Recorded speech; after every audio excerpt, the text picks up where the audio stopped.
guys, welcome to our channel Selfful Medicause। guys, अपनी video continue करते हुए हम आपके सामने एक डिफरेंट टॉपिक लेकर आए हैं, that is vapour pressure. Hope you will subscribe our channel.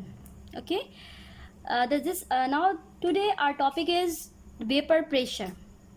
You are very familiar with this vapor pressure. So what is the vapor pressure? Guys, vapour pressure क्या होता है हमारे पास? मतलब it's a relation of liquid. Basically it's a process of liquid. Okay, so when the molecule of liquid, in the first diagram you can see that when the molecule of liquid leave the open surface and they are mixed with the air. Okay, they are mixed with the air. So the above the liquid, if the vessel is open, okay, so this molecule goes up to the on leaving the surface and mix with the air. But if we close in the second container, you see here in a second container we close this container. Okay, and the closed system, the molecule of the liquid start gathering above the surface. Okay, but and these molecules not only collide with the walls of the container but also with the surface of the liquid. Okay guys, first diagram में आपने ये देखा कि जो हमारे molecule थे वो air में जा रहे थे, लेकिन सेकंड डायग्राम में आप ये देख रहे हैं कि हमने अपने कंटेनर को क्लोज कर दिया तो हमारे जो मॉलिक्यूल हैं वो लिक्विड की सरफेस के साथ गैदर होने लगे। और फाइनली क्या हुआ कि ना सिर्फ वो कंटेनर की वॉल से कोलाइड कर रहे हैं बल्कि वो लिक्विड की सरफेस पे भी कोलाइड कर रहे हैं। Okay guys, in the third figure you can see that कि there are chances these molecules are recaptured by the surface of the liquid. Okay, so this process is called condensation.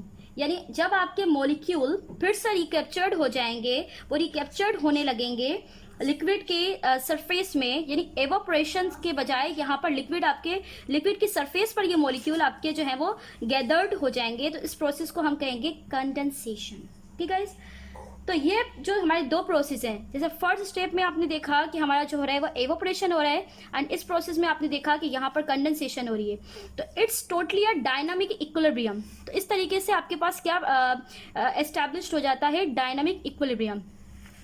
तो guys, definition अगर आपको पता हो vapour pressure की क्या होनी चाहिए, the vapour pressure of the liquid, okay, is pressure exerted by the vapour of the liquid in equilibrium. Okay, but with the liquid at a given temperature, यानी जो आपकी वेपर प्रेशर है वो depend करेगी कि आपका टेम्परेचर क्या है।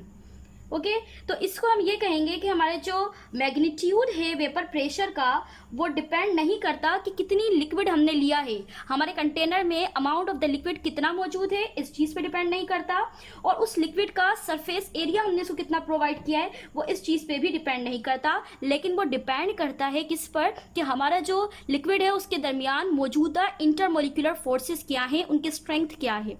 ओके गाइज, जैसे हमने कहा कि यहाँ पर डायनामिक इक्विलिब्रियम स्टैब्लिश हो जाती है, यानी कि जितने इवेपोरेशन हो रही होती है उसी रेट से क्या हो रहा है, कंडेंसेशन हो जाती है। मीन्स ये एक वो पॉइंट होता है जिस पर फिजिकल स्टेट जो है वो तो चेंज होती है, लेकिन फिजिकल चेंज ये कहलाता है।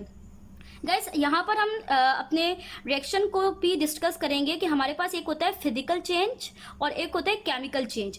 फिजिकल चेंज हमारे पास कब आता है कि जब आपकी मटेरियल यानी जो आपका मैटर है उसकी स्टेट हम चेंज कर दें, तो that is the physical change. यानी अगर एक एप्रोप्रिएट पॉइंट है और उस पर आपका सॉलिड वाटर यानी जिसे आप आइस कहते हैं वो डायनामिक इक्विलिब्रियम पे हो सकता है। कैसे कि उसी टेम्परेचर पर वो लिक्विड भी हो सकता है, उसी टेम्परेचर पर वो आइस भी हो सकता है, तो इसको हम डायनामिक इक्विलिब्रियम कहते हैं। तो इस तरह के जितने भी इक्विलिब्रियम है उनको हम डायनामिक इक्विलिब्रियम कहते हैं, क्योंकि आपकी जो दोनों स्टेट है, यानी जो एक हो गई है आपकी लिक्विड स्टेट और एक हो गई है आपकी सॉलिड स्टेट, यानी सॉलिड स्टेट में आपका वाटर आइस है जबकि लिक्विड स्टेट में वो वाटर है, लेकिन एक खास पॉइंट है जिसका नाम है 0 डिग्री सेल्सियस, तो इसको हम डायनामिक इक्विलिब्रियम कहेंगे। सो डायनामिक इक्विलिब्रियम की डेफिनेशन आपके पास क्या बन जाती है गाइज?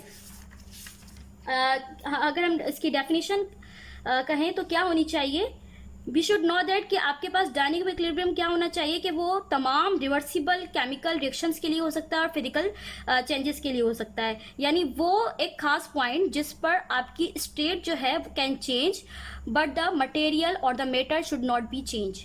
ओके गाइज, तो equilibrium is a physical state, not the physical change means not the chemical change.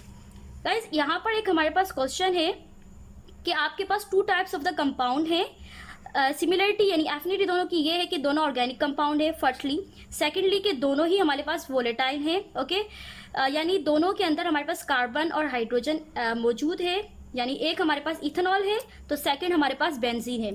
Question arises here कि which one have least vapour pressure. Yes, so in this case in the ethanol, you know कि ethanol भी कितना volatile होता है, तो इसमें आपने ethanol के अंदर आप ये देखेंगे कि यहाँ पर ऑक्सीजन है और हाइड्रोजन है, तो ये oxygen is more electronegative than hydrogen, okay guys. तो ऑक्सीजन हाइड्रोजन के साथ मिलकर एक बॉन्ड बनाएगा and this bond is called hydrogen bond and it is very very strong bond, so it is very difficult to break this forces, okay. तो बहुत मुश्किल होगा, बहुत ज़्यादा टेम्परेचर चाहिए होगा इस फोर्स को तोड़ने के लिए, इसलिए इथेनॉल बहुत ज़्यादा टाइम लेगा अपने आप को वेपराइज करने के लिए, लिहाजा इथेनॉल का वेपर प्रेशर कम होगा।